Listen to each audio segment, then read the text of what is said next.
Okay, so we're here with the Jacks, Ali and Shells, and it's great to hear you with us. So for the people watching, can you tell me a bit about yourselves? How you were brought up, a bit about your families, siblings, things like that. Just give us a background. You want to go first, Ali? Okay, hi, I'm Alexander. Married to Shelley Lynn, my wife here. I was brought up in Cambrai. My mum's Monica, my dad's Alexander, Jack, my sister Rachel and David. We've been coming to AOG for a long time. Shelley's been brought up in a church for a young age, and she's gone through up until this point. And I started going to youth in my teens and gone since then until now. Okay, well, let's go to Shells then. A different upbringing for you, a different village. So tell me about your early life. I'm from Belgar, and my mum was a Peterheader, my dad was a Belgar, and it was fine. We had a really good upbringing. It was a Christian upbringing, and it was a happy time. And I've got a little brother, JC. His name's a little new. He's like Yeah, 5 or something. And it's fine, good. So did you go to Squeal and Belgar? Yes. Well, I think I ended up going to a Peterhead nursery because my mum's often in Peterhead for some reason. Aye. But then we went to Belgar school, which is weird because Jensen just started school and it was like my school, and I'm like, oh, it's like the same uniform. And then went to Brock Academy. So Jensen just started, He just started a couple of weeks ago. Aye. Aye, amazing. So you mentioned there, Shells, a Christian upbringing. So if you can both tell me a bit about that. Was it Sunday school? Was it, how if it was your first real experience or caring about God and caring about faith? I didn't mind nae caring about God. It was just being brought up with it. I didn't mind a time it wasn't spoken about, and kind of would have, when I was encouraged to pray and things like that. And then we went to Baptist in Peterhead from when I was really little, and I went along to York Street Sunday School, and then started coming. I think my mum spent a lot of time in Peterhead, so I would have went to a lot of that kind of things. And then maybe like primary 6, primary 7, that's fun. She was kind of thinking, oh, you're getting older, and we obviously need you to get connected to a church maybe closer to here. So she went around a few churches, I think, and then she was happy with the AOG at the time. I think if our pastor was at the time, but whatever it was, she was happy at church and things. So we started going there, and I started going to lasers. Lasers. Aye. The eternal dancing, got involved in all that kind of things. Yep. So that was kind of, I didn't mind naking, because I was just part of our life. And Sundays we went to church. I went to all the Christian clubs and that. Brilliant. I wonder if it would have been Jim McGlade that maybe would have been around about that time. Was I? Pastor. So, okay. So, about the gamery upbringing. I was brought up in Braehead meeting in Gamery. It was a brethren meeting, and went to Sunday school. There was like a afternoon meeting, and then there was a 5 o'clock meeting, a 6 o'clock meeting, gospel meeting. So I was brought up to go to meetings, but I would have gotten saved when I was in school age, and I would have really probably grasped it when I was in my teens. Okay? So 3 meetings a day, just solid. It's drilled into you, Aye. but it was probably good in some ways, because you learn all the Bible stories, and it's like all that, the felt boards and that, and kind of animals and all that. All the guys that I grew up with would have all gone to Sunday school, and most of them would have gone to youth as well, and the Queens. And I can mind there was also a youth meeting at after the gospel meeting in the Braehead, and a lot of folk got saved then and really grasped it in a real way, and were really going on with the Lord then. Yep. So aye. Let's fast forward a wee bit. We'll come back to to some of the early life and some of your experiences of faith, but let's fast forward a wee bit to your family now. So you guys met in what kind of year? How long ago was that you met, and how did you meet? Shelley used to stare at me when I was playing the drums in the meeting. So I can't she like me. She did, aye. She did. Abby was telling me about it. But on it, anyway, yeah. I remember a wedding, it must have been 2012, was it? Yes. That you got married. Mm-hmm. So, and then 2 boys. Let's speak about, was it Lucas that came In a car. in the car? Aye. Yes. Okay, how does that happen? Because you hear about these situations, but I've been in a lot of this kind of situations. you have, aye, incidents. Apart from the fact that I you just- made a baby. I absolutely hate drama. I just can't be dealing with But either. it follows you everywhere. Every time. But no, she was due, and I didn't stress about stuff really. I'm pretty laid back. She would think about every detail, and so the due date was coming, and again it was going to be pretty soon. The car was parked this night, skin just in the off chance it was going to end up through the hospital, and we was lying in our bed 10 o'clock at night or something like that, and then she said, "Oh, that stuff's starting to happen." So we gets in the car. I'm not worried at all, like whistling as I'm going. I think honestly, I'm hand out the window, Laughing. doing this afore, Chilled. give it I'm doing. Easy And for you. Aye, and then so it's a contraction started. That's it, it. Right. Contraction started, and then a water broke, straight a water, and then she says the baby's coming, and I says, "Oh, you'll be all right. Again, you'll be fine." And And the then baby came. and the As it's baby still on the drive-through. and the baby just came. Aye, and was just he We're got to kind of about going past the cock and bull, were we? cock and bull bit the trump, and then I just just coming into Balmady. Yes. and the then I baby just was in my arms. I think I Wow. didn't. I just started digging faster and faster and faster and faster. It was going very fast. So And but then I phoned the hospital, and they were like, Just "It's keep all coming. right. No, it's all right. just It's Just all keep right. coming. Oh, things going to be all right." I said, "No, get be all right. The bairn's out. Bairn's here." so And it was in a panic and was really. Then she was calm. so you went for chilled to I was Bless. lost my And then he mind. started faking with me in the car because I was calm. Because I wasn't staring anymore, so I was like, thank goodness that's over. Whereas he was, And why are you calm? I'm like, because that's it I over. I was screaming. I think. Aye. So for happens with the baby, did you So they met us at the door. but was a baby greeting and that? Aye, so you Straight away. Took him Aye, out the it- chair, and the thing with Lucas is, it's funny because Lucas is a really strong lad. He's just like built like a tank. And aye, but I seriously, he he'd been so strong, and that had helped him. And he was being strong. His eye was looked. he got it himself. He just went for Aye. it. Okay. It's You amazing. can Like think of how dramatic it would picture in your head. That was probably at times 10. I went to do an interview in Radio 1, and I says, "No way on earth I'm doing that." really, did Aye. the radio Why one? not? Aye. When I went to uni, we asked there's my no way friend's I'm doing story, and I didn't realise that she was actually a BBC reporter at the time. So it ended up going on the BBC website.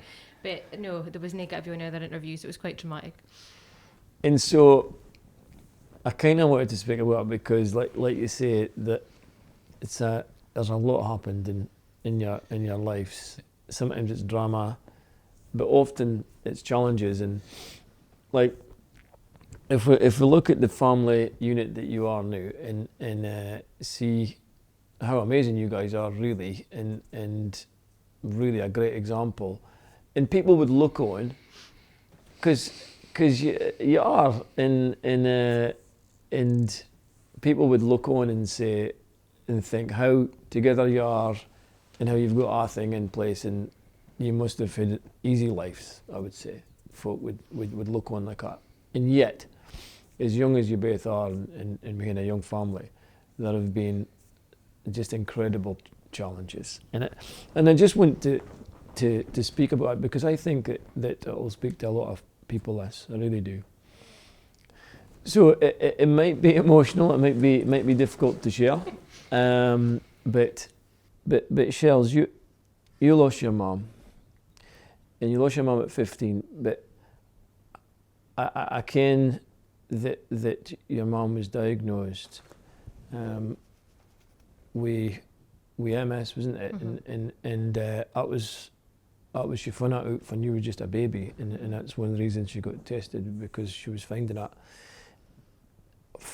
How did that pan out in your life? When did you realise that your mum was nae well compared to other folks' mums and things like that? Can you speak us through that? Can just Well, coming it's up probably in a life? bit of a journey, because she was diagnosed when I was born, so she was 21, and then obviously I wouldn't have kent any different.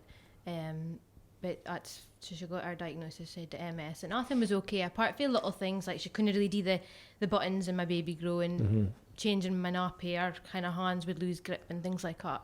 She had a bit of blurred vision and things. But apart from that, she was fine. She looked fine to me. She was a really good mum. Okay. And then as we were growing up, maybe mid-primary, things maybe started to progress a bit more.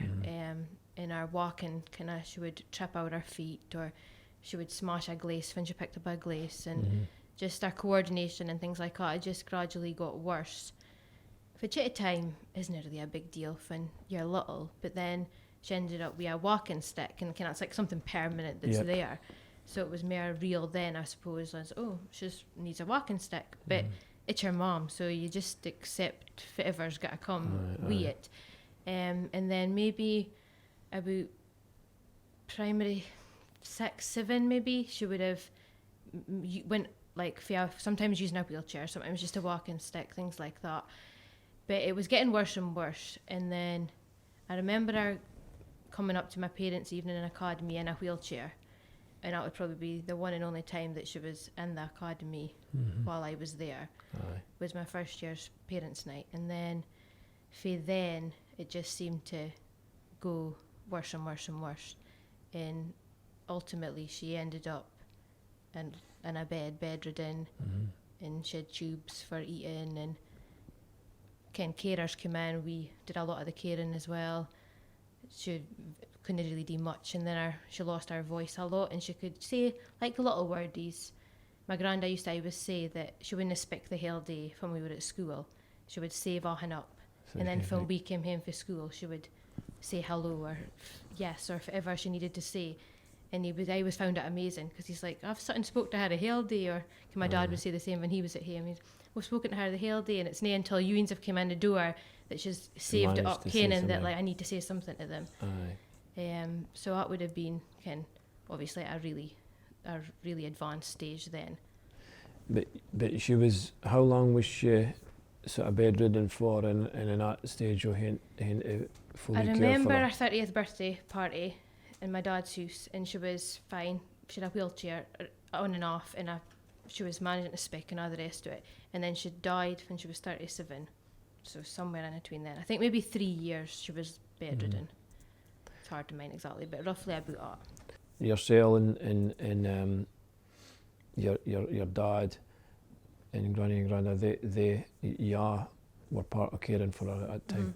I were all very involved. She had carers that come in and shifted her for different seats, and obviously she couldn't be lying in the same position from time to time. But I would have washed her hair and picked her clothes, did her makeup, gave her injections. We used to kind of just like little things, like, because obviously she wasn't eating or nothing, so you would have to like keep a cotton wool bud around her move, or kind of that kind of things we had to do, just things to help her. So there's a lot for a teenage It probably was, but then it was your mom, so you just kind of did it. But I probably, when I think about it, it was kind of, I wouldn't want my kids to be doing that, but it was just what happened. I suppose you can never ever prepare for the moment that somebody passes, and you were 15. Can you describe a time that you went through in that moment? It was difficult, because I think she'd been ill for about 3 years and quite ill, and she wasn't able to be like what a normal mom would be. She wasn't able to give me in trouble. She wasn't able to tell me what to wear, or even make any decisions for me. And that was a teen warfare. So I think I probably took a wee minute to kind of come to terms with the fact that something was actually eventually going to happen, because obviously we believe in miracles, and I always believed that if it was God's will, then she could be healed, and a lot of folk prayed for her, and kind of never ever doubted that couldn't happen. But I also came that that's not always if it happens either, and there was always that realness that maybe this is just part of our journey, and maybe this is part of her journey.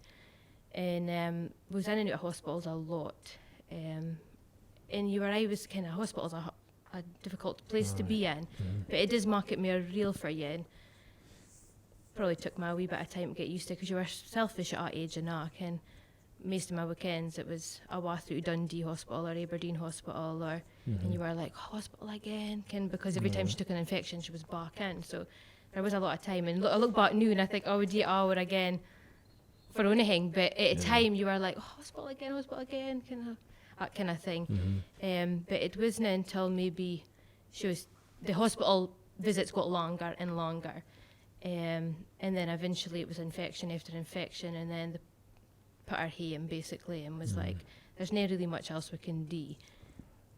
And I left for school that morning, and she had like a gurgle like in her chest or something, and I mind thinking that morning, that's no normal. It doesn't seem normal, but we've been here before, and we've been here for a long time, so we'll just go on about our day. So I went to class. I was in modern studies class, and they asked me to come to the front office because I had a dentist appointment that I forgot about, and I didn't have a dentist appointment, and I was obviously like, I had to organise a lot of things in my life, so I was quite sure that I didn't have a dentist appointment. And I was walking through the corridor, and I was like, oh, this is no good. But I thought I'd maybe be back in the hospital and I'd get a little bit of warning, but I didn't. My dad was waiting for me, and the sunglasses were on. So then I was like, oh, this is bad news. So on the way home in the car, we just never really spoke. He said for you to say, and we just kind of kept quiet. And then I went just into my mum's room and spent a little bit of time with my mum, and it was real, you just had to take that on. And then there was a lot of folk in the room, and emotions were high, and it was like quite a surreal experience. So my bedroom was right next door, so I mind just going into my bedroom and closing my bedroom door and just taking out my Bible, which I look back now and I'm like, oh, God, if I did that, it must have been really super spiritual. But that's actually if I did. And I took out my Bible, and I couldn't read the words on the page, and I have no idea, and there's no wow verse that stood out to me at that moment, but I just held my Bible, and I was just like, well, I've prayed about it. I ken that God's always with me, he's never got to leave me, and if this is what God's will is, then we'll just have to get through it, however emotions has got to be. And I didn't have a wow moment or a spiritual moment, but I just had my Bible in my hand, and for me that was reassuring that that's where my faith was. Yeah, I think it is a wow moment. Funny, I'm listening to it, and I'm sure that Andre listening will feel really impacted by that, Shells. And I mean, that connection with God and must have been there. Did you ever doubt God through that, through why, and did it ever cause you to doubt the Lord in it? No. I've had my moments, and you have to go through grief. You go through different emotions. You're sad, you're distraught, you're angry, you're confused, you're lonely. You go through all these emotions, and it's part of the healing process. And I didn't think anybody should ever rush it. I think that has to be part of your journey if you've lost anybody. And for me, I had to go through that emotions, but I never ever doubted God. Never ever doubted his existence. Never ever doubted, because I felt him in my life. When I've been young, and it's never. And I mean, I've done my own thing, and maybe nae followed him exactly the way I should have at times, but he's always been there for me. And I've definitely never doubted him, no. And I think probably, like, I believed in a miracle, but I also kent that my mum was a Christian, so the miracle was already done. Yes. You knew first she went to, and first she is, aye. is a great hope that we've got, and also a great family and a great group of friends round about you as well that we've all seen in your life, and that must have been a help and an encouragement to you through this as well. Aye, definitely. I was quite involved in a youth group at that time, which was a big help, because I spent my weekends doing, when I wasn't at the hospital, that's where I was at youth, and I did have a really good group of chums. Aye.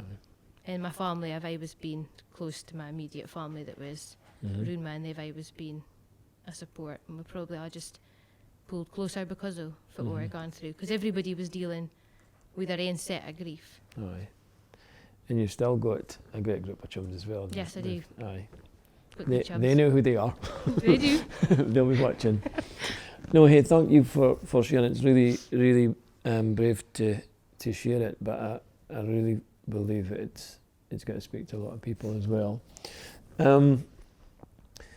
So, different things happening. We're kind of going to go back a little bit to Ali's growing up in a real relationship with the Lord, being saved, going on with God, and then, like a lot of people experience, where pals often drift away and go their own way, and we've got a decision to make. But when you were, was it around about 16, you decided to get baptised. So if it was the feelings round about that, and if we did the young crew and gamer, I think of it at the time. I wanted to stamp my, kind of saying like stamp your colours to mast or something like that.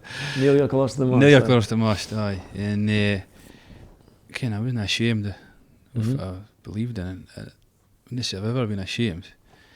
And I thought, well, if it's a pint of being baptised, I think I was going to the youth, but I would have been going to Brother and noon again as well. And I thought, well, my granddad had like a tank. I was like, do I have to go here or would he have offended it? So no, I said, if I was getting baptised in the meeting hall and folk that I can, they're not going to go. Aye. You can what I mean? So I got baptised in the Hereford in the slip. And there was a lot of folk there, and a lot of folk that would never go into a church setting as well. So that was my thinking of it. How does that work? As you're going to want to see, what age was you when you was want to see 16 as well? Was it? Aye. How did life start to take on? Working away. Was it easy being a Christian through that? I'd imagine it wasn't. Was there times for you went through hard times?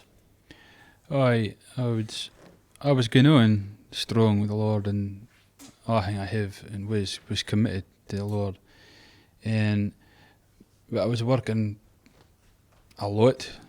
Again, when I left school, I went to sea, and I was away all the time. And you'd have kind of one Sunday night, you'd come in, and Saturday morning, absolutely knackered, and you'd have had like a day, and then you'd away back again. And I would say I just slowly drifted away, little by little, until, like I'm saying about all things in God's hands and it's God-wise. Well, you just if you drift away from God, you don't see far you've came and far you're at, and you thought, I want to do things my way. Again, there comes that point, and I thought, something, I know to be a hypocrite here. I'm not living the way that I should be, because, like I'm saying, I just wanted to do everything my own way, and then I drifted away, and I went away for the Lord. But how did that feel then coming back? Aye, well, when I came back, I was going along at the 6 o'clock meeting with Shelley, and it was a case of getting in and out as fast as possible. Then I speak to anybody, no eye contact again, and just thinking, everybody's judging me, and hey, Ken, I was being hard myself. It was probably a good kick in the backside anyway, Ken. And I had my granny, you going on good? Are you going on with the Lord? And you'd have avoided that kind of question. So I'm going to change the subject anyway. No, and Shelley was a good influence on me. She was, I think she was pretty strong at that point. Mm-hmm. And I had a negative attitude. And like I'm saying, I was thinking, folks judging me, and they weren't. Ken. But even when I was a waffy going, I was going at meeting, I thought, I'm missing something here in my life, Ken. And it was God convicting me, Ken. And it's like, and although I was a professing Christian, and I wasn't going on with the God with Lord at that time, I must say, but it's almost like it beams out of folk, you ken, when they really love the Lord, and you think, it's fake, but it's no fake, ken. It's folks, it's a love of God coming out of folk, ken. And it's interesting what you said about coming back and wanting to go right away in and out because you feel people will be thinking this about you, people maybe be judging you. It just seems to be what most people think, that if they're going away for the Lord, if they come back to church, they just feel judged. But looking back, can you see, because we some of us remember just being delighted. Can you imagine how your folks felt, if I mean your mum felt, people just being delighted? So did you see that at a time, or can you look back and say, I wouldn't like folk, like, didn't I get like too happy I'm going back to church and I'll be affronted. Like if my mum was smiling too much, I'd like, just cool it down. aye. No, but it there's a lot of great folk, Ken, not just within AOG especially as well, like for touches my heart, Ken.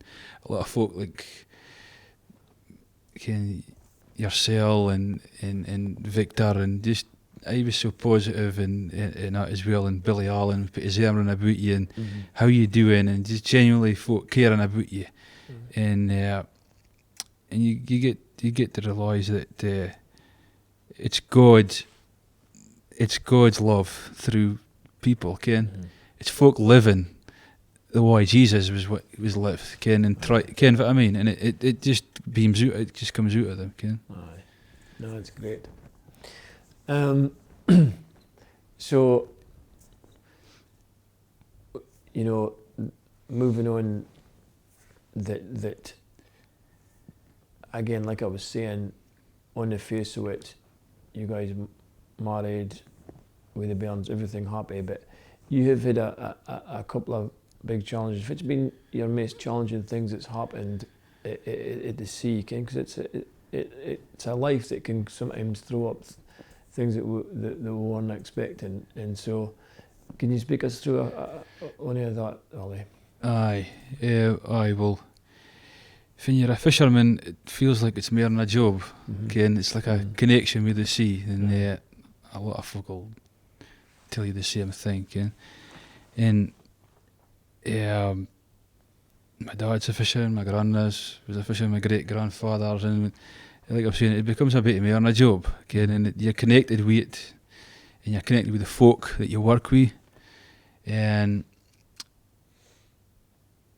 Ken, it's a dangerous job, and there's challenges, and there's been a few things within our family. There was a fire in my father's boat. I had left.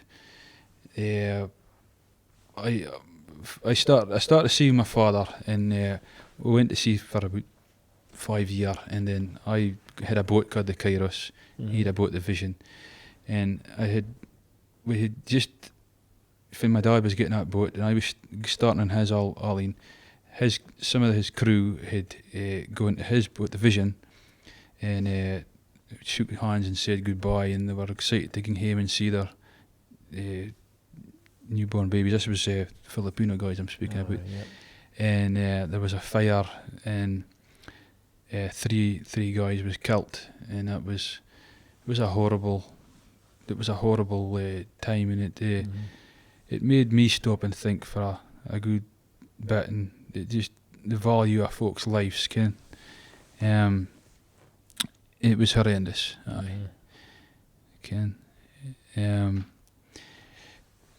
then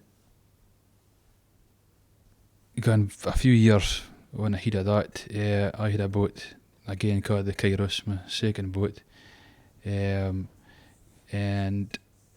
was working down the south coast of England, and I had a trip off. My dad had a trip off for a family wedding, and the route, and there was a storm, and they were trying to get a net back, and they took a hard of something in the bottom, and the boat was pulled down, and how it came to find out about it, I was me and Shelley was moving into a new house, was buying my grandma and granda, and we got a phone call through the night. I can't remember any time, maybe say 10 o'clock at night, and my mum had said, "Oh, the EPIRB's gone off on the Kairos, my boat." My dad's boat, the Vision, was fishing nae far fae. My uncle Jack, he was taking the boat at the time. And EPIRB, just so... Oh, sorry, an EPIRB's a locating beacon, so if the boat goes down, it sends off a signal to say the boat's sunk, sorry. And the first phone call, my mum had said that had gone off. I said, okay, well, maybe a bit of concern. I've seen this afore, if it comes slack or something like that. And the second phone call was, the boat's been lost, we are the crew. Just like that. Yeah. And it was just, wasn't expecting that. And I felt the flare, and I just took an anxiety attack. Mm-hmm. And Shelley was walking up, and the bairns were walking up. She's like, "What you doing? What's going on?" And I could hardly breathe, again, to explain that. And we phoned my family. I got the ken about it, and my granny, my granda, they came round to the Shelley's grandma and granda's house. And what I got doing were hands and knees, and we prayed, "Lord, just save us men's lives, Ken." What do you mean about it? It was as dramatic as that. Aye. It was a case, so Jensen was just a little baby, he was just in a bed beside us, and he started screaming in the middle, late at night or whatever, and I was like, why are you screaming, you're walking in him. Aye. And he says, my boat's sunk. I said, the boat's sunk, the men's gone, the men's lost. And I was like, calm down, how would you even care that? Didn't get down about how that works. And then he was half trying to explain, but you basically crawled from the bedroom to the living room, so he couldn't get his breath. Mm-hmm. And I was like, okay, right, we need to just calm him down and see if this is right. And then his mum was phoning saying his dad was trying to get contact to see if we could get any contact. And at my stage, I'm like, well, if I were getting contact with you, how would you even work this stuff? And just then, Granny Betty and Granda Billy burst into my grandma and granda were on holiday, so we were just in the house ourselves with my brother. And they burst into the house. We didn't even ken they kent at this point, but they seemed to be quite reliable in any source of crisis. And they came fleeing in a room. Right, Abdi on their hands and knees, doing your hands and knees, Abdi pray. So we were dropped to the ground, our hands and knees. My brother's on the ground praying. So we just prayed, because that's all you can do in a situation like that. There's really no much else you can do. And then we so if I was wanting their tea, so she was like, well, Mark and Abdi, their tea. I probably took my tea, you probably didn't. And then a few hours later, we heard that they were, but they weren't okay, they'll be traumatised, but they were all alive. So we're so thankful for that, because I'm not sure if you could have lived with that. How did you, can you remember that feeling? Or if that man's lives had been lost, I would have been in a hospital. Aye. I just know what to do about it. It was just the greatest feeling ever. Aye. It's like getting saved. Spiritually, like same. Well, it was a parlour, wasn't it? Yeah, and it was his first time went to church. Mine, it was it's funny how, Karen, it's funny how God was definitely speaking to me, because the very first song, I think it was like I'm never going to greet, and I didn't greet. I'm never really greet. Or Ken, through the storm, you are Lord was the first song, and I thought, wow. And I was like, that's my mother or something. Like Zara or somebody who's standing next to us, and she was passing us tissues, and I'm going, I'm okay, and she's like, no, it's for him. And I turned around and I'm like, oh, here's a tissue. So Shells, you are a teacher, life group leader, work with kids in the church, get a pretty good kids choir going as well. But you're a great example and inspiration to a lot of folk. And but how do we feel like it's been possible? You go back to a 15-year-old Quine that lost her mum like that. Nobody would have blamed you for going down a wrong road, you know, for feeling a bit bitter about life. It's just amazing for you at now, and fit you always have been through it. So fit's been some of the things, the values that you feel has kept you going.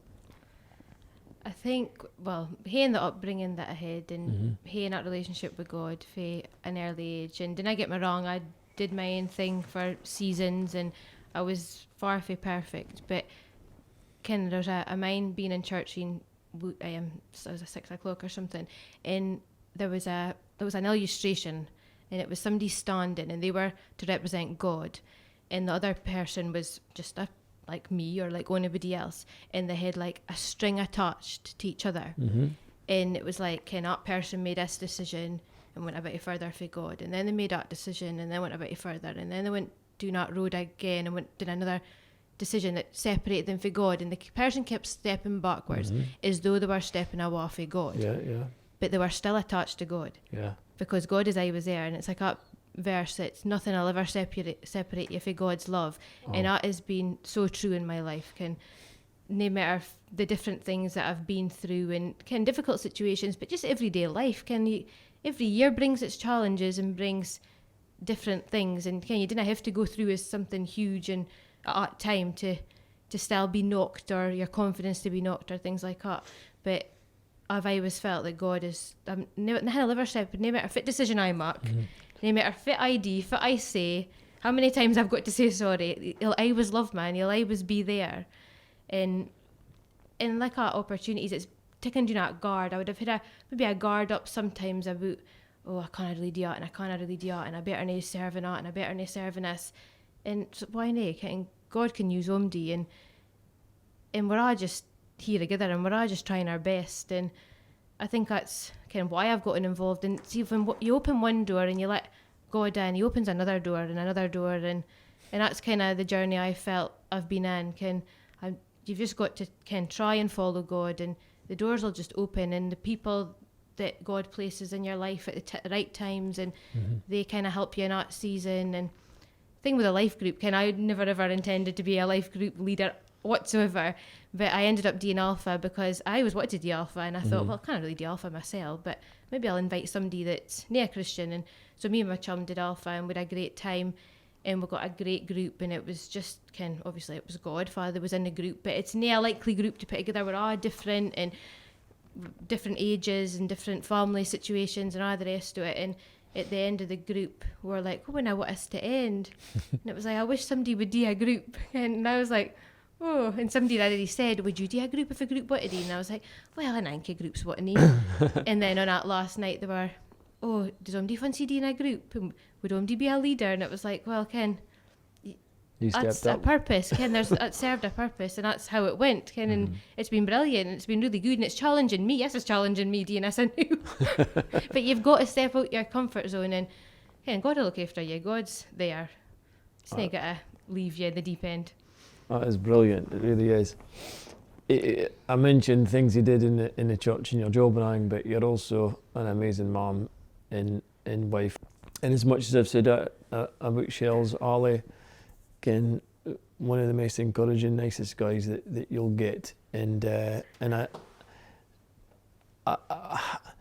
was a great influence that's came for Billy and Betty, and we kind of really hate a time like this without really mentioning Billy and how much all of us have just felt that deep sense of loss of somebody so special in our lives. And the closer you get to him, obviously, the more you saw and the more he was part of your life. You know, you just speak me through, if you can, and as goes to both of you really, just a couple of minutes of it, Billy and Betty have meant to you and how they've helped you? I can mind my granny telling my story, and they didn't let on kind of about things. It's just like they wouldn't make a big deal about it because that's just the way they were. Ken. They just went to serve, and that was just an everyday thing for them.